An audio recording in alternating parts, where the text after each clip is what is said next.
Fala boleiro, está começando mais um episódio do seu podcast favorito. Eu sou Marcelo Lopes, estou aqui mais uma vez acompanhado do meu parceiro Daniel Santiago para mais uma resenha. Fala Daniel, bom dia cara. Fala Marcelo, fala toda a nossa audiência do Boleirando, chega mais, que hoje tem papo bom sobre futebol e hoje vai ter um programa bem segmentado, um programa especial para a gente falar um pouquinho do futebol do Rio de Janeiro, vamos falar aí dos 4 grandes que estão na Série A, não sei até quanto tempo vão ter 4 grandes na Série A, mas a gente vai falar um pouquinho desse tema aí, desse momento que está passando o futebol do Rio de Janeiro, Flamengo, Fluminense, Vasco e Botafogo, que estão nessa ordem aí no Brasileirão. Então hoje o papo é de casa, né? Já que a gente é do Rio de Janeiro, vamos falar um pouquinho de futebol carioca assim, porque hoje o programa vai ser sinistro, hein? Esquece, papai, aulas, vamos que vamos, Rio de Janeiro continua lindo, alô, alô, realengo, aquele abraço, e vamos que vamos, galera, solta essa vinheta, editor. Boleirando, apresentado por Daniel Santiago e Marcelo Lopes. Estamos chegando aí, início de 2021, porém o final da temporada de 2020, né? Aí o Brasileirão está faltando aí 10 rodadas, para alguns mais, para alguns outros menos, né? Tem esses jogos todos atrasados, mas o que interessa é a gente falar um pouquinho do futebol do Rio de Janeiro, aí a nossa casa, né? Os times que a gente está mais acostumado, está mais de perto aqui vendo, analisando. E hoje a gente vai falar um pouquinho dos 4 grandes, né? Desse momento difícil que o futebol do Rio de Janeiro está passando, né? Hoje a gente não tem nenhum time assim muito viés de alta e tal, né? Tem uns tentando se recuperar, mas a gente vê a crise aí do Botafogo, crise até na Gávea, né? Impressionante, o atual campeão brasileiro da Libertadores está em crise. Tem aí o Fluminense se vai ou não vai na Libertadores, tem o Vasco agora que está com o pô fechou aí para ver se o projeto acerta e consegue escapar da Série B. Mas a gente vai falar aí de todos os times do Rio de Janeiro, vamos falar um pouquinho, fazer essa análise, né? O que a gente acha que está acontecendo, por que está acontecendo aí com os times do Rio de Janeiro que tá difícil essa temporada aí. Aparentemente não vai ter título nenhum do Rio de Janeiro, vai ter se bobear aí rebaixados do Rio de Janeiro, então vamos que vamos. Vamos começar, vamos falar por ordem então, né? Vamos falar por ordem de tabela, né? Primeiro a gente vai falar do Flamengo, então. O Flamengo que está aí 3 jogos sem vencer no Campeonato Brasileiro, teve um empate com Fortaleza lá no Ceará, teve a derrota para o Fluminense, né, no último minuto, e depois teve a derrota também para o Ceará, e aí acabou colocando o time numa crise, realmente. O time caiu para o 4º colocado do Campeonato Brasileiro, o time que tinha todas as expectativas, né, depois do ano mágico de 2019, um título brasileiro, título de Libertadores, futebol bonito, bem jogado, Gabigol fazendo gol, desendoidado, e agora está numa situação bem difícil porque aparentemente o time parou de jogar. Todos os jogadores que eram vistos como craques aí pela torcida rubro-negra, pela imprensa, até pelas outras torcidas, os caras pararam de jogar, né? Qual a explicação que a gente pode ter para esse desempenho, né, pífio patético, como diria o nosso amigo Mauro César? Qual será que é a chave, o segredo para esse desempenho tão ruim que a equipe do Flamengo está tendo depois de um ano tão mágico, hein, Marcelo? Teve troca de treinador, entrou o Domi, saiu o Domi, veio o Rogério como salvação, mas agora também tem 12 jogos, 4 derrotas e 4 vitórias. O pessoal já está pedindo a cabeça do Rogério Ceni. O que explica? O que você acha que aconteceu com o time do Flamengo para estar nessa situação aí tão difícil na temporada?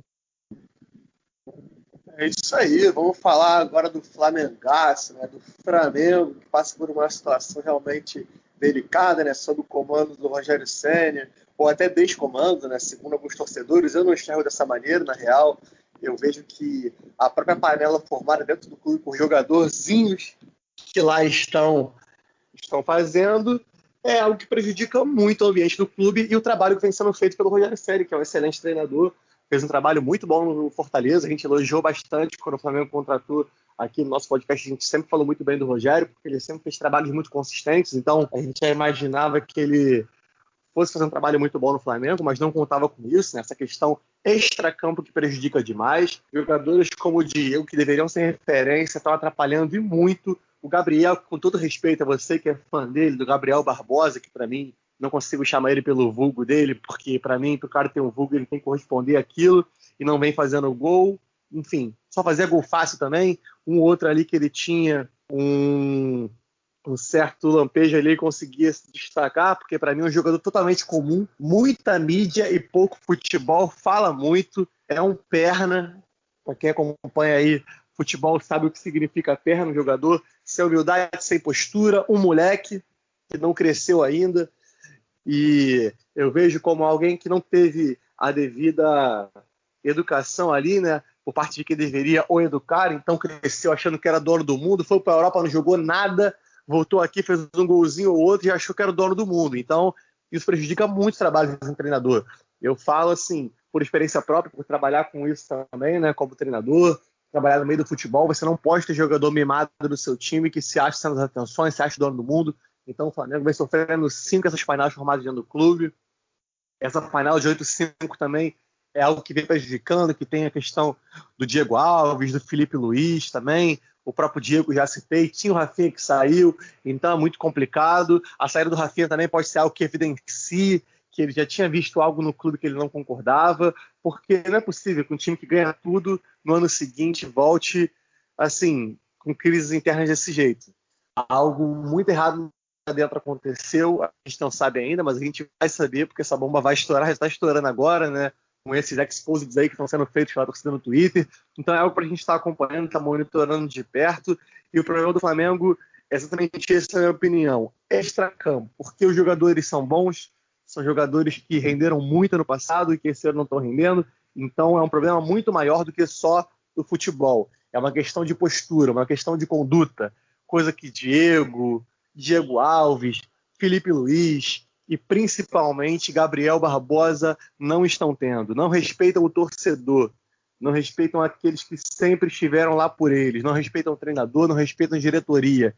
O jogador é pago para jogar, não tem que ficar fazendo quizuma em vestiário, não tem que ficar intervindo em coisas que não é da intervenção deles, que não é da função deles, melhor dizendo, que não é o ofício que eles estão sendo contratados para fazer.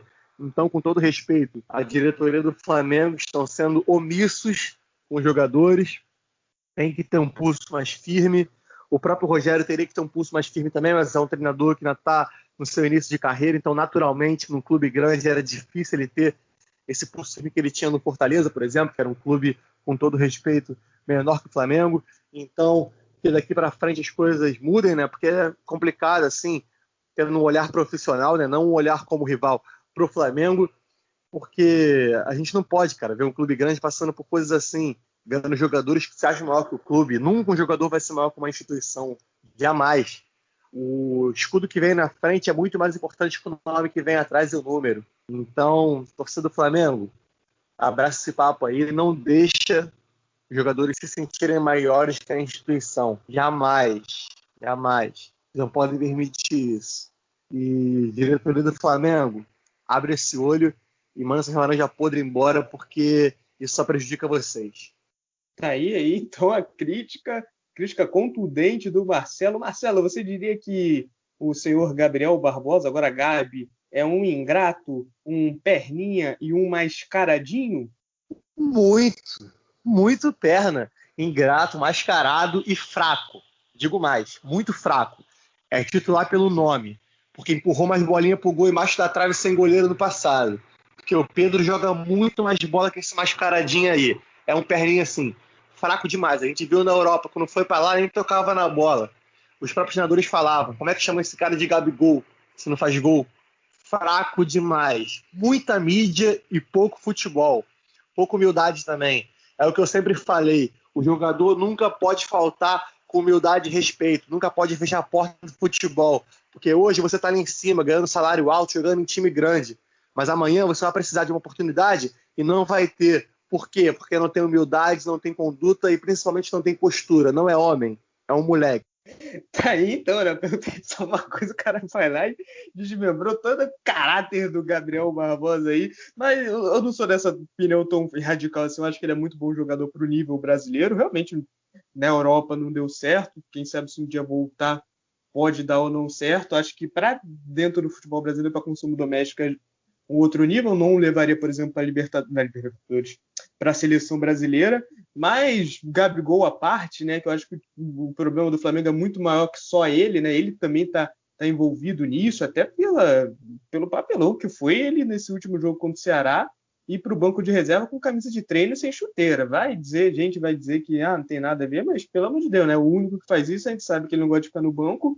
A partir do momento que ele é posto no banco e age daquele jeito, a gente vê que tem alguma coisinha. Mas eu acredito que, primeiramente, todo isso que o Flamengo está passando tem muito a ver principalmente com a saída do Jesus, que era um técnico acima que conseguia se colocar acima desse time, né? Um time que realmente tem muitas estrelas, assim, muitos jogadores de nome, muitos jogadores aí com personalidade forte e tal. E o Jorge Jesus era um cara que tinha pulso firme, que cobrava muito e conseguia ter o elenco na mão. A partir do momento que ele saiu e que a diretoria também, para mim, foi buscar um cara que tem um estilo de jogo totalmente diferente do Jesus, apesar dos dois gostarem de posse de bola, de ataque, é um tipo diferente de jogo, né? De posicionamento em campo, né? O estilo de Jorge Jesus é um estilo muito mais de movimentação, que o jogador tem muito mais liberdade para se deslocar em vários setores do campo, né? O time do Dome é muito o que o pessoal chama de jogo posicional, né? Que o jogador tem até certo ponto para ir, tem até uma liberdade, mas tem até um certo ponto para ir. Então isso aí tem que encaixar, né? E isso acontece em treino. Ele não teve muito treino. Acho que a diretoria do Flamengo foi muito na ânsia de buscar um nome estrangeiro por causa do Jorge Jesus e não avaliou necessariamente o que ele tinha em elenco nas mãos, né? Achou que o elenco que tinha ali nas mãos, né? Porque fez o que fez com o Jorge Jesus, já era o suficiente, mas eu acredito que não. Eu acredito que esse time do Flamengo é muito bom, sim, mas ele não é composto de jogadores craques do futebol brasileiro que se colocarem a camisa da seleção brasileira vão render e conquistar títulos e mais títulos para a nação ou até na Europa. São jogadores muito bons a nível nacional, mas são aquele tipo de jogador, cara, que eles tiveram um auge deles, foi um auge totalmente sensacional, só que, cara, eles nunca jogaram, a maioria ali nunca jogou esse nível de futebol na carreira. O Gabriel nunca jogou aquele nível de futebol na carreira dele que ele desempenhou. O Bruno Henrique, que hoje está com 30 anos já, ele nunca jogou na carreira aquele futebol que ele jogou. O Rodrigo Caio, o próprio Everton Ribeiro já tinha jogado no Cruzeiro e tal, o William Arão, o Gerson, eles nunca tinham atuado daquela forma. Foi o auge deles ali mesmo. Eu acho que é até entendível que eles não tenham mantido o auge, porque para eles manterem aquele nível de futebol que eles jogaram, é difícil realmente. Só que a partir do momento que você atua daquele nível, o pessoal vai cobrar que você continue atuando, né? E aí vai ter um momento que os adversários já vão começar a manjar o seu estilo de jogo, já vão começar a manjar o estilo de jogo do jogador, né? Como ele se posiciona, o tipo de jogo que ele faz, vão preparar melhor a defesa. E aí, cara, é por isso que eu acho que não vai ter dinastia aqui no futebol brasileiro. Muita gente dizia que o Flamengo vai dominar o futebol brasileiro durante anos e anos. Eu achava que não seria isso, porque, primeiro, o Jorge Jesus uma hora ia sair, e a gente sabe que dirigente brasileiro às vezes dá uma cartada, né? O Jorge Jesus fez pura sorte do dirigente, não teve nenhum estudo, foi que nem o Dome. Eles foram num nome estrangeiro lá, tinha um Dome, só que o Dome acabou não representando tudo aquilo que o Jorge Jesus representou, né? Foi muito mais sorte do que realmente detalhamento, planejamento, né? Estudo, e ele fez um baita de uma temporada e depois para continuar, cara, é difícil, porque o futebol brasileiro é assim, é muito nivelado, apesar do time do Flamengo ter jogadores acima do nível dos outros, dentro ali da tática, dentro ali de um modelo de jogo que o adversário consiga entender muito bem, encaixar o seu estilo de jogo perante o adversário, o time do Flamengo não vai render sempre daquele jeito, porque aquilo dali é até anormal, né? Ninguém rende com aquela intensidade, com aquele talento. A gente, quanto tempo não viu um time brasileiro jogar daquela forma? Então, para mim, é super normal o time do Flamengo balançar. Só que aí vem o caso de Gabigol está recebendo 1,5 milhão, Bruno Henrique 1 milhão, um time extremamente caro, um time que tem extremamente expectativas altas, né? E a partir do momento que eles não conseguem colocar isso em campo, o pessoal pega no pé. E a torcida acha que está no direito de pegar no pé. Para mim, é idiotice ficar indo no ninho do urubu na época de pandemia para ficar protestando, batendo em carro de jogador. Para mim é idiotice, eu não iria, não concordo que as pessoas vão, mas eu acho que o direito do torcedor ficar irado, realmente, porque ele viu um nível de futebol no ano passado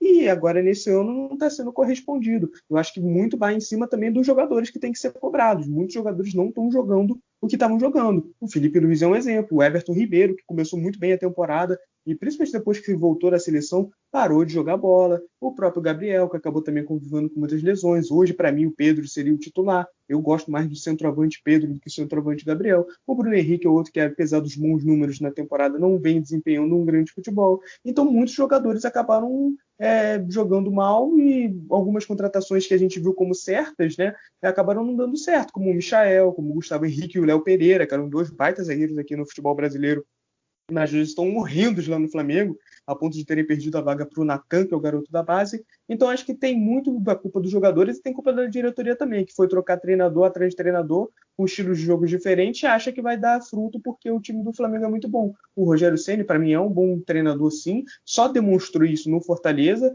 passou por São Paulo e Cruzeiro, não conseguiu, mas demonstrou isso no Fortaleza, mas não está conseguindo agora. Para mim, tem que ter tempo. Para mim, não dá para você demitir o Rogério Ceni agora, porque você vai cair no erro, você não vai conseguir nada demitindo o Rogério Ceni agora. Eu prefiro apostar em você continuar o trabalho dele agora até o final da temporada, ver como é que vai ser o final da temporada, tem mais 10 jogos, e aí você avalia se tem outro treinador no mercado que seja melhor, se vai dar para ir, sei lá, no Renato Gaúcho, que é sonho de consumo aí há alguns anos, ou se não vai dar, se vai manter o Rogério ou não. Mas eu acho que demitir agora não faz sentido. Eu acho que até porque o Flamengo não está lutando para não cair. Tá na Libertadores, vai para a Libertadores, vai ficar no G4. Acredito que não vai ser campeão, principalmente pelo estilo de futebol que está jogando hoje, não está jogando, né? O desfutebol que está jogando hoje. Mas eu acho que é isso sobre o Flamengo. A gente já falou bastante, se alongou bastante o Flamengo, já denunciamos o caráter de jogadores aqui, já criticamos o que tínhamos que criticar. E agora a gente vai para o segundo time, né? Já que o Flamengo está em quarta ali, está ali no G4, vamos falar aí do Fluminense, que agora está na 7ª colocação, né? No momento que a gente está gravando aqui, está gravando na quarta-feira. Tem jogo hoje contra o Corinthians, né? Você que está ouvindo agora já sabe quando é que foi esse jogo, espero que tenha sido uma vitória. Mas o Fluminense, que desde a saída do Odair Hellmann está balançando, né? E o que você vê para a equipe do Fluminense nesse finalzinho de campeonato aí, que está com o comando do Marcão, né? Que era auxiliar técnico permanente da equipe, mas hoje já foi efetivado como treinador até o final da temporada, Marcelo. Agora vamos de tricolor das Laranjeiras. Exatamente, né? O Fluminense que tá naquele vai, não vai, né? Conseguiu uma vitória importantíssima, muito bacana sobre o Flamengo, né? Ganhando um clássico, ganhando confiança, com seu auxiliar ali. O Marcão estava em possibilidade de estar no campo, mas o Fluminense é aquilo, né? Começou o campeonato muito bem com o Odair e sentiu a saída do treinador, que era normal, porque o trabalho vinha sendo feito de uma outra forma, um trabalho muito bom, mas eu confio no Marcão, acho que ele tem bastante potencial. O time do Fluminense não é um time ruim, é um time que tem um potencial considerável também pelas joias da base que estão ali, molecada jogando muito bem. Então eu acho que é um time que pode sim sonhar em alcançar o seu objetivo ali, de repente beliscar uma Libertadores, ou então de segurar a vaga na Sul-Americana ali pela meia tabela, mas é um time que, para esse Brasileirão, conseguiu passar sem sustos, para surpresa de muita gente, né, que achava que o Fluminense ainda ia passar por um susto ou outro ali, pelo time que não fez grandes investimentos, né? Mas o Odair, com um trabalho muito competente, pela maior parte do campeonato, conseguiu segurar o time numa posição muito boa, considerável ali da tabela, e o Marcão vem para seguir um trabalho já praticamente feito, né? Agora ele consegue pegar o time já no começo do ano, conseguiu estar implantando aos poucos essa filosofia, e é um treinador, na minha opinião, promissor. Ele pode sim dar certo, ele é um cara que já teve outras experiências no comando técnico do Fluminense, trabalhou com categoria de base, então conhece a molecada. Então, os moleques de Xerém têm tudo para brilhar nas mãos do Marcão, tenho certeza. É um cara que é identificado, jogou no clube há muito tempo, é um ídolo, né, do Fluminense. Então, a gente tem que acreditar no trabalho, tem que deixar o cara trabalhar, deixar ele implantar a filosofia dele para ver se vai dar certo ou não. Se não der certo, contrata um outro cara e recomeça um trabalho do zero. Mas é tudo questão de planejamento. Os times eles devem se planejar da melhor forma possível, sentar, conversar, entender os pontos de cada um ali, como ele quer trabalhar, as peças que ele quer utilizar, as contratações que são importantes, ao meu ver, o Fluminense não vem fazendo tantos, então acho que seria bom contratar uma referência ou outra ali. A gente tem o Nenê, que é um ótimo jogador, mas também a idade aperta, né? Então, uma série de exemplos, né, ali, mas, pô, a gente tem... Qual é o nome do goleiro do Fluminense? Eu esqueci. Esse moleque novo aí, que é bom. Marcos Felipe. Isso. A gente tem o Marcos Felipe, que é um excelente goleiro, surgiu aí, uma grata surpresa. Lucas Claro é um bom zagueiro também. Então a gente tem uma base que é sólida. Uma base sólida, mas que pode ser ainda melhor. Então, é manter esse planejamento aí, esse foco, para alçar voos maiores nas Laranjeiras. Agora que está consolidado, né, que já está em sétimo, é fácil falar, né? Eu nunca gravei nada antes, parece até engenheiro de obra pronta, mas eu acreditava que a equipe do Fluminense, o elenco montado pelo Fluminense no início da temporada, fosse estar mais ou menos ali, exatamente, lutando por uma vaga no G6, quem sabe torcendo por um G7 ou G8. Eu não achava que o elenco montado para esse ano fosse brigar para cair, muito longe disso, não é um elenco ruim. Às vezes até tem esse coitadismo por parte da empresa de que o Fluminense ninguém sabe como é que o Fluminense está ali. Eu acho que é um elenco bem montado ali exatamente para isso. Tem algumas peças que realmente até hoje eu não entendo como é que eles estão jogando ali. Eu acho que era muito dessas críticas que a torcida fazia do Odair, que apesar de ter botado o time lá no G4 por um certo tempo, acabou, né? A torcida pegando muito no pé, até por conta das eliminações na Copa Sul-Americana e na Copa do Brasil, mas a insistência em alguns nomes no elenco que a gente percebia que não davam certo. Tem a insistência, por exemplo, na lateral direita do Igor Julião, que é um cara muito abaixo, a insistência no Felipe Cardoso, que hoje é o reserva imediato do Fred, sendo que tem garotos na base que estão desenvolvendo, que estão jogando muito bem, seja no sub-20, no sub-23, e a torcida vem pedindo, mas o técnico vinha insistindo, né, na utilização de certos nomes. Hoje o Yuri, que é aparentemente o amuleto do Marcão, mas é um volante muito abaixo, realmente, ali para ser titular de um clube de Série A. Eu acho que falta o Fluminense a ousadia que, por exemplo, Grêmio e Santos têm de lançar a molecada realmente. O Fluminense realmente é conhecido por lançar a base e tal, mas eu acho que falta um pouquinho mais de coragem para você lançar alguns garotos que estão surgindo muito bem na base e que já mostraram em alguns momentos, né, na temporada, que conseguem desempenhar melhor que certos nomes do elenco. Como eu disse, o Yuri agora subiu, o André e o Martinelli, que são dois garotos aí da geração de ouro, do Sub-17 de alguns anos atrás, que era visto aí como uma grande geração da base do Fluminense, já entraram em campo, já conseguiram jogar bem, já conseguiram mostrar que tem futebol melhor que o Yuri, e ele continua ali na insistência de colocar o Yuri. Então acho que o Fluminense às vezes se perde justamente por isso, por ter um estilo de jogo bem consolidado, está conseguindo vitórias importantes, só que aí você utiliza mal o seu elenco. O elenco não é aquele elenco de grande qualidade, mas tem jogadores bons. Tem ali, como você falou, o Marcos Felipe, que é um goleiro que demorou até para assumir a titularidade, mas quando assumiu foi bem. O Calegari na lateral direito, o Lucas Claro vem fazendo um baita de um brasileiro. O próprio Nenê, né, mal bem, ele desempenha até muito mal durante os 90 minutos, mas é um cara muito decisivo, artilheiro da equipe. Tem ali o Fred como referência, não só ídolo, mas tecnicamente ainda mostra que pode agregar. E aí é você colocar em volta os garotos mesmo. Tem o Luiz Henrique, tem o próprio Calegari, o André, o Martinelli, tem o Iago Felipe, que não é garoto, né, foi uma contratação, mas está rendendo muito bem. Então acho que a equipe do Fluminense está ali mais ou menos onde eu esperava mesmo, lutando ali torcendo por um G7, por um G8, quem sabe entrar num G6. Eu achava que a equipe do Fluminense ia lutar por isso mesmo. E agora a equipe do Fluminense, para essas 10 rodadas, ele tem ao seu favor, não só nem questão de elenco bom ou não, mas ele tem a questão da tabela, cara. Se você for parar para ver a tabela, não sei se você já viu, os 10 últimos jogos do Fluminense, o Fluminense vai enfrentar Sport, Bahia, Curitiba, Goiás, Botafogo. O único time que ele vai enfrentar que está acima dele na tabela até o momento é o Atlético Mineiro. Então o Fluminense vai enfrentar quase todos os times que estão abaixo dele. Eu acho que ali tem o Corinthians, o próprio Atlético Mineiro, o Santos e o Ceará, que são jogos um pouquinho mais difíceis, né? O Corinthians, Ceará e Santos estão lutando ali também por um G7, por esse G8, mas os outros times estão lutando para não cair. São literalmente os 6 últimos times do Campeonato Brasileiro. Então o Fluminense tem na tabela o seu maior trunfo para conseguir essa Libertadores, e se não fosse até alguns tropeços, né, podia até sonhar com o possível título por conta dessa tabela realmente no final, que foi muito, como posso dizer, muito generosa para a equipe do Fluminense. Eu acho que o Marcão é ídolo e tal. Teve os primeiros jogos que foram muito ruins em questão de desempenho, né? O Fla-Flu mesmo, em questão de desempenho, foi horrível o primeiro tempo, jogou de maneira covarde, mas no segundo tempo conseguiu botar a bola no chão, conseguiu desempenhar um pouquinho melhor. Vamos ver agora como é que vai ser essa sequência do campeonato, principalmente contra os times lá de baixo. Mas, se a gente está falando aí lá dos times lá de baixo, tem um que está tentando sair de todo jeito, tem um que está iniciando aí o projeto que a gente já está vendo, que é o Vasco da Gama. Depois de vencer o Botafogo, conseguiu se livrar aí dessa temida zona do rebaixamento. Tem 2 jogos aí, o Lucha do comando do Vasco, conseguiu um empate, conseguiu aí uma vitória, uma boa vitória contra o Botafogo, que já a gente também vai falar. Quais são as suas principais impressões aí desse início de caminhada, né, da equipe do Vasco com o Luxemburgo? Dá para fugir do rebaixamento de boa? Era para estar ali no rebaixamento mesmo? O trabalho aí do Sapinto foi horrível e acabou colocando o time nessa situação, Marcelo? Volta para mim, pode enxergar todo amor do mundo, eu vou te dar, Luxemburgo. Você é brabo, voltou e está fazendo um ótimo trabalho. Até agora não perdeu, tirou o time da zona.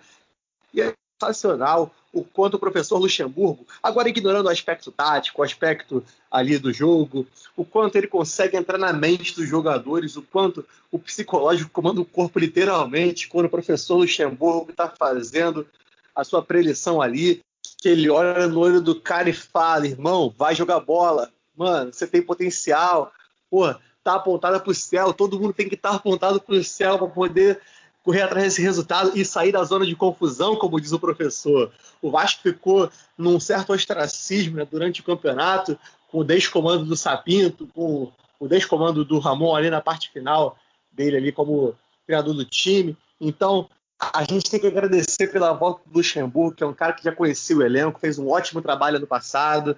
É o cara que até estão brincando que ele ressuscitou o Thales Magno, né, que é um jogador que, desde quando o Luxemburgo saiu, não vinha rendendo. Esse ano estava fazendo um péssimo ano, né? Na real, 2020 ele fez um péssimo ano. Esse ano ele já começou muito bem com a volta do Luxemburgo, que é um cara que subiu o Thales. Para quem não lembra, o Thales era reserva dos juniores, então o Luxemburgo subiu ele já como titular e jogando muita bola, para você ver o quanto faz a diferença um cara que entende de futebol, que é um professor, um educador mesmo, que está ali para corrigir os erros, para alertar os jogadores, para conseguir, da melhor maneira possível, gerir um elenco, porque, acima de tudo, o Luxemburgo não é só um treinador, ele é um grande gestor de futebol.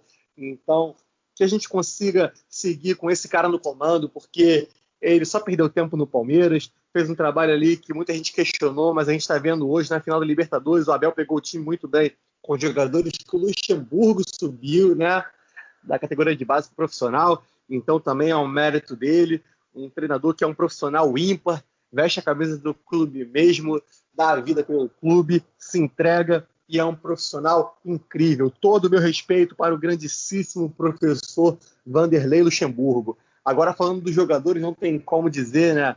Germancano sempre excelente ali, fez uma atitude no último jogo que eu achei louvável. Ele poderia bater o pênalti que sofreu, poderia marcar mais um gol de tantos que ele vem marcando esse ano aí, mas cedeu a bola para o Pikachu, que não vive um bom momento, precisava recuperar confiança, precisa marcar gols. Então o Pikachu foi lá, bateu o pênalti, fez o gol, excelente. O segundo gol também foi lindo, foi uma tabela entre os jogadores da base, um gol muito bonito, troca de passes ali, uma triangulação rápida, chute seco no canto do Andrei, que é um excelente jogador também, tem tudo para ser muito bem aproveitado com o professor Luxemburgo, sempre rendeu bem com ele também. A gente viu o surgimento do Caio Lopes, né, que foi recém-campeão da Copa do Brasil Sub-20 com a equipe do Vasco, subindo muito bem, um profissional, com uma atuação incrível já nesse primeiro jogo dele, na estreia. Um moleque que tem tudo para dar muito certo. Bruno Gomes, excelente também, uma molecada muito boa, com Miranda, com o próprio Lucão também, que estava no banco de reserva, mas sempre importante quando atuou. Um garoto que aprende muito com os erros, né, que ele acabou cometendo, tem tudo para desfrutar muito do bom futebol dele, a torcida vascaína e o time do Vasco. E sem falar no homem que voltou, né? O nosso camisa 10, nosso bem 10, Sequeda Martim Benítez. O homem fica, ele tinha ido embora, mas voltou para um lugar que sempre foi seu, para a camisa 10 que sempre foi sua, e vai brilhar muita na camisa do Vasco até o mês de junho, e Deus queira que ele fique muito mais, né? Ele mesmo falou, Deus queira que um dia eu possa voltar naquela despedida dele ano passado, né? Quando acabou o contrato, antes de renovar por mais 6 meses de empréstimo. Então a gente tem que ser muito grato pelo Benítez ter ficado, porque é um jogador que desempenha um papel muito importante dentro do Vasco, é um jogador de futebol e habilidades ímpares no futebol brasileiro. É difícil você ver um cara que tem a qualidade de leitura de jogo, a habilidade e presença que tem Martim Benítez. Sou muito fã. Estou com uma pretensão muito boa. Para mim, o Vasco já não cai mais. Eu consigo cravar aqui. Pode ser que eu esteja errado? Sim, a gente está passível de erro aqui. Mas eu acho que não cai mais. Tudo isso que eu citei, todos os fatores positivos, né, que Luxemburgo, Benítez, Cano, essa molecada trazem para o Vasco. E, acima de tudo, também um futuro que eu consigo ver com bons olhos, agora com um presidente sério que é o Jorge Salgado. Não é o presidente que eu queria que ganhasse, eu preferia o Júlio Brandt, mas o Salgado também é um cara digno, íntegro, diferente do Campelo, que foi um ex-presidente, diferente do Eurico Miranda, que Deus o tenha também, que era um péssimo presidente, Euriquinho, essa corja aí, já não faz mais parte do Vasco. O Salgado é um cara que quer exterminar esses vermes aí, esses ratos, que infelizmente estiveram por muito tempo dentro de São Januário. Então eu vejo o futuro com bons olhos, Daniel. Não só sobre esse campeonato, mas sobre o Vasco de modo geral, agora com alguém que realmente entende o que é o Vasco e que quer tirar o Vasco dessa situação que, infelizmente, nos últimos anos, se tornou algo muito preocupante para os torcedores. Bom, antes de falar do futebol em si, cara, eu queria falar que é isso que acontece em cada eleição do Vasco, mano. E que isso? Hoje a gente sabe que o Salgado é o presidente, aparentemente vai ser ele mesmo. Mas o Levin esse ano aí estava tentando de tudo que é jeito e do nada entrou partido político na história, o Solidariedade, o PT entrando com uma ação para revogar a eleição do Salgado. Cara, tem coisa no Vasco que realmente eu acho que um torcedor tem que receber um prêmio para aguentar tudo isso, né? Mas falando de futebol em si, né? Vamos nos ater ao campo, né? O campo da política aí já é um pouquinho mais complicado, mas de qualquer jeito a gente fala aqui um pouquinho, a gente tocou um pouquinho nesse assunto, mas a parte do campo, cara, eu acho que eu tô muito contigo, tirando toda a exaltação que você tá aí, mas eu acho que o time do Vasco nunca teve um time para cair.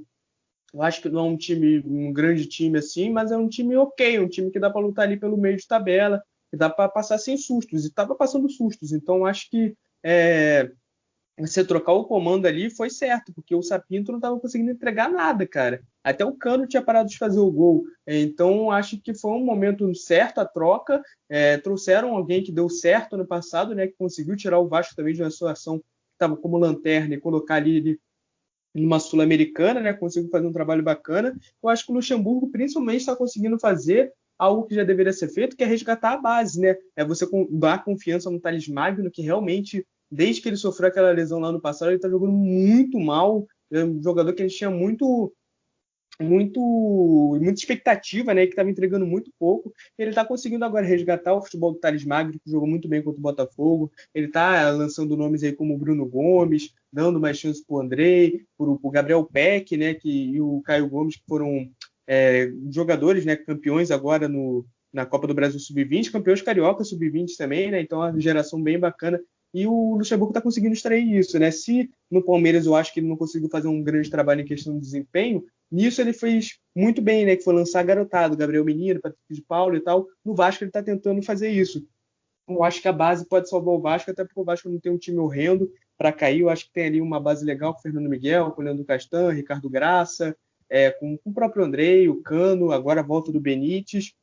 Ver se consegue emplacar de novo um futebol legal aí, porque eu acho que o Vasco não tinha futebol não tinha um elenco, no caso, para cair do jeito que estava, entrar numa zona de rebaixamento. Não achava também que era aquele futebol no início do brasileiro que chegou a ser líder, né? Eu acho que é um futebol ali de meio de tabela. Eu acho que o Luxemburgo vai conseguir terminar de forma legal aí esse finalzinho de temporada. Acho que foi uma boa escolha da diretoria, a ex-diretoria, né? O Campelo que retrouxe aí, mas já está abandonando aí o barco, agora já está terminando o mandato dele, mas foi uma boa escolha voltar com o Luxemburgo, né? É engraçado, né? O Luxemburgo, que é declaradamente flamenguista, já está aí com uma relação super bacana com a equipe do Vasco, a torcida do Vasco super aceitou, né? Esqueceu esse lado de que ele é flamenguista, viu que o trabalho dele é sério, que ele realmente jogou a garotada, que começou a fazer um bom trabalho, um futebol bacana aí, um futebol mais competitivo, principalmente do Vasco. A torcida está abraçando aí o Lucha, está sentindo falta de São Januário, né? O Vasco que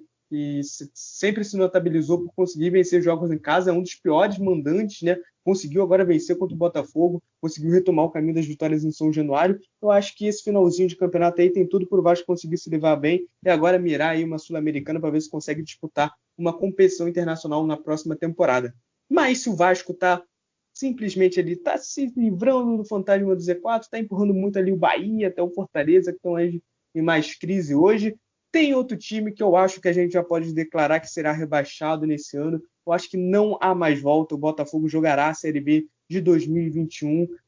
Escolhas erradas, elenco mal montado, trocas precipitadas de treinadores, auxiliares comandando a equipe em vários jogos. Então, acho que o Botafogo fez tudo que tinha para cair. Desde o início das contratações, 25 reforços. Quando você contrata 25 pessoas, é porque você não tem nenhum tipo de clareza no trabalho que você está fazendo. Você contrata por emergência. A lateral direita, que tinha 4 laterais direitos, todos péssimos, né? A gente viu agora o Marcinho, que inclusive se envolveu em casos de polícia, ele terminou o contrato, mas horrível futebol. O Kelvin Barrandegui.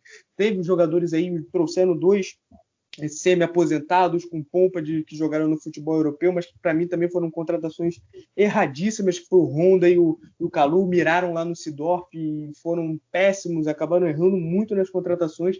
E o Botafogo aí, que apesar dos salários em dias, né, porque o salário está em dia, isso que é impressionante, o Botafogo vai cair. Para mim não tem mais volta. Para você, volta, Marcelo? Também acho que não tem mais volta, porque como você falou, né? Além de ter faltado coerência, faltou também planejamento, né? Que é algo fundamental para ter uma grande equipe hoje. E acho que o Botafogo, sim, foi um total despreparo, contratações totalmente sem pé nem cabeça. Você vê aí que trouxe o Honda, trouxe o Kalu, mas sem apresentar um projeto, então os caras não conseguiram render. O Kalu até começou bem, né? Ali deu um lampejo, mas depois a gente sabe que ele virou um cara que é até marcado pela torcida. A galera critica bastante o Kalu, eu vejo no Twitter, né?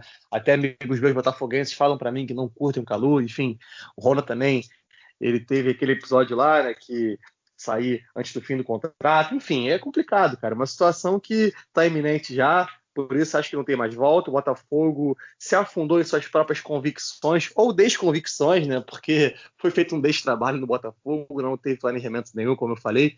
Então, eu acho que quando chega nesse ponto não tem mais volta, é muito difícil, é uma situação para agora irreversível, então agora é aceitar a situação em que você se encontra, tentar ao máximo, né, escapar, mas muito improvável, e a tendência é que caia mesmo, e caindo você tenta se reestruturar na Série B, tenta se levantar, faz o possível ali, contrata dentro da sua realidade, joga dentro da sua realidade, até para o seu torcedor não ser o maior prejudicado na situação, porque quem está sendo prejudicado, querendo ou não, é o botafoguense, que é o cara que fica refém de todo esse despreparo aí da diretoria, comissão, enfim, toda essa bagunça que está envolvendo o Botafogo. Para você ver, o Botafogo esse ano contratou um treinador que, estava lesionado, treinador que estava impossibilitado. Essa coisa que acontece assim com o Botafogo, mas são reflexos de um despreparo, reflexos de um despranejamento, de algo que estava errado desde o início. Se está errado no início, não tem como dar certo no fim. Então, por isso que eu acho que o Botafogo não vai se manter na Série A e deve concentrar suas forças em se reestruturar, eventualmente jogando a Série B ano que vem. Vai jogar com o Cruzeiro, Botafogo. Cara, muitas decisões erradas mesmo, desde a montagem do elenco. E, cara, a gente tem que falar também que tem que botar muita culpa nesses jogadores, porque, cara, o comprometimento que a gente vê, os vídeos que a gente vê em Cara na Noitada, em Benevenuto, em Babi, se não me engano, que foram pegos na noitada, depois o vídeo que rolou na festa de despedida do Honda, a galera no pagode, tomando cerveja. Cara, não dá, cara. E tá com salário em dia, como que eu falei, né? Aquele time que foi rebaixado lá em 2014 devia não sei quantos e lutava muito mais do que esse que tá em campo agora. É um time... Cara, a gente tem 4 vitórias no campeonato. O time com menos vitórias, apesar de ser o vice-lanterna, o time com menos vitórias no campeonato. Então tem que ser muito cobrado também os jogadores, porque falta muito comprometimento, acredito. E esse planejamento para mim foi totalmente tosco, cara. Agora é fácil falar, mas eu falo isso desde o início da contratação, cara. O torcedor do Botafogo tratou o Honda e o Kalu como se ele fosse um Seedorf, e não eram, cara. O Honda, com todo respeito, ele nunca foi craque. Ele é muito importante para o futebol japonês, mas o futebol japonês tem qual prateleira do futebol mundial? Aonde que ele rendeu que desse um nome de que ele seria a salvação do Botafogo? Ele jogou muito bem no CSKA, no Milan ele não jogou tão bem, e depois ele começou a rodar aí por outros times. Ele estava no Pachuca do México, no Vitesse da Holanda. Então, foi uma contratação que deram muito marketing para ela. Eu acho que o marketing realmente foi o grande golpe dessa contratação, né? Que eles pensaram muito mais no marketing do que realmente no futebol. E o Kalu é a mesma coisa também. O Kalu nunca foi protagonista de nada, cara. Um jogador ali que foi bem ali no Chelsea, né? Conquistou a Champions League, mas ele também não era cracaço. Então, acabaram contratando 2 jogadores que já estavam fisicamente muito abaixo, tecnicamente nunca foram craques. E, cara, aqui no futebol brasileiro tem jogadores que fizeram a carreira aqui no futebol brasileiro que são muito melhores. Eu posso apontar, por exemplo, a Everton Ribeiro do Flamengo. Para mim, ele tem uma carreira muito melhor que a carreira do Honda, que a carreira do até mesmo do Calu, em questão de bola jogada, questão de protagonismo, e hoje mesmo, com a idade um pouquinho mais avançada, ele rende mais do que esses dois. Eu acho que a equipe do Botafogo mirou muito errado nas contratações, contratou, né, sem nenhum tipo de planejamento, trouxeram o Kelvin para atacante, o cara que já passou pelo Vasco, acabou não dando muito certo, pelo Fluminense fez um jogo, acabou indo embora, estava em Série B e, sabe, as contratações meio sem sentido, uma ou outra acabou dando certo. Pedro Raul, mal ou bem, apesar aí de ser conhecido da noite carioca, faz gol, Babi também, eu gosto dele, acho que dentro de um time organizado ele pode render, mas de resto, cara, foram contratações muito ruins, um planejamento muito ruim, e que tá acabando, e acaba nisso. E para mim, se não tiver investimento de fora, quem sabe os irmãos Moreira Salles aí, que são dois irmãos botafoguenses, ricos pra caramba, que aí tinha esse planejamento de investir no Botafogo, se não tivesse lá um Felipe Neto que invista no Botafogo, dinheiro externo mesmo, para mim o Botafogo vai ficar na mesma que o Cruzeiro. Vai ir para a Série B e não vai voltar, porque com o time que está hoje não dá para aproveitar na Série B, é um time muito fraco. E a situação patética dos treinadores que aconteceu, quando eles estavam com o Paulo Autuori, estava sem resultado, mas ainda tinha algum desempenho. E depois eles foram fazendo troca em cima de troca. Aí ficou assumindo auxiliar, e veio o Flávio Tênis, veio o Lazzaroni também, que eu não sei o porquê, de onde eles tiraram que o Lazzaroni seria a alternativa para você já efetivar ele como treinador. Aí tentaram contratar lá o Ramon Dias, só que o cara estava doente, cara, o cara ia fazer uma cirurgia ali delicada e o filho teve que assumir, o filho ficou aí não sei quantos jogos e, cara, o Botafogo foi comandado por auxiliares. E aí tentaram a cartada final do Barroca, que é um cara que é formado, né, campeão brasileiro sub-20 com o Botafogo alguns anos atrás, e que acabou até fazendo um trabalho bacana, né, no ano de 2019, né, eu tô meio perdido agora com os anos, mas que, sabe, não tem muito o que falar, cara. Infelizmente para o torcedor é isso. O torcedor acaba sofrendo, o torcedor não tem muito o que fazer.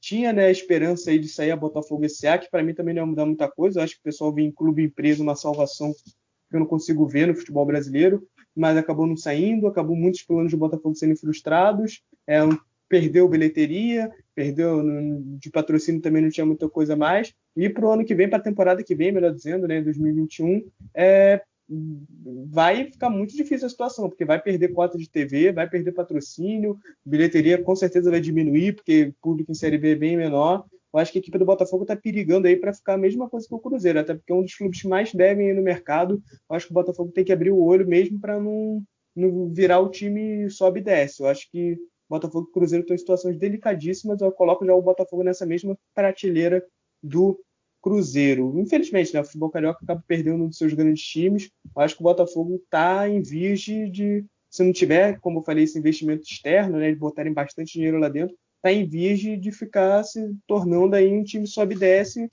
e perder um time que torcida que já sofre há tanto tempo sem títulos de expressão, vai ficar muito mais tempo sem títulos de expressão. E foi isso, Marcelo. Tem mais algum comentário a fazer sobre algum dos times? Não, mais nenhum. Só esse adendo mesmo, que infelizmente é triste, né? O Botafogo passar por essa situação. Para nós que somos torcedores do futebol carioca, né? Torcemos para times cariocas, no caso. E gostamos, né, do futebol do Rio. A gente sabe que, embora tenha bastante rivalidade, a gente tem o respeito pelos nossos rivais também. A gente sabe a história toda que tem o futebol do estado, e ver o futebol paulista estando anos-luz na nossa frente é algo que é complicado para a gente que gosta muito, né, de futebol e do futebol carioca, mas é uma realidade iminente. Então a gente tem que abrir a cabeça mesmo, acordar, expandir o horizonte, colocar, né, no lugar o que tem que ser colocado e tirar aquilo que prejudica, né? Eu acho que essa é a maior questão, que eu bati na tecla hoje, né? A gente falou bastante sobre isso. Mas é isso. Se você não tiver mais nenhum adendo, a gente pode já partir para o nosso encerramento. Então, fechou. O programa de hoje foi bom, rendeu, mas já vamos logo para o nosso encerramento aí, que a galera já tem que fazer outra coisa, já está muito tempo de podcast aí. Então é isso, galera. Infelizmente, vamos chegando ao final de mais um programa. Quero agradecer a todos vocês pela audiência, por estarem nos acompanhando, por todos os feedbacks, as ideias, o engajamento nas redes sociais. Vocês são fera. Tamo junto e até semana que vem. Apito final no Boleirão de hoje. E é isso, galera. Chegamos ao fim de mais um podcast Boleirando. Muito obrigado pela audiência de vocês, por vocês estarem nos ouvindo semana após semana. Não deixe de seguir nossas redes sociais, está aí na descrição no vídeo, nosso Instagram, nosso Twitter, nosso Facebook. Compartilhe com seus amigos também esse episódio. O episódio foi muito bacana aí. Se você tem amigos flamenguistas, tricolores, vascaínos, botafoguenses, compartilha com eles para esse conteúdo poder chegar a mais e mais gente. Muito obrigado, Marcelo, por mais uma parceria em mais um episódio. Por hoje é só, galera. Até a próxima. Valeu!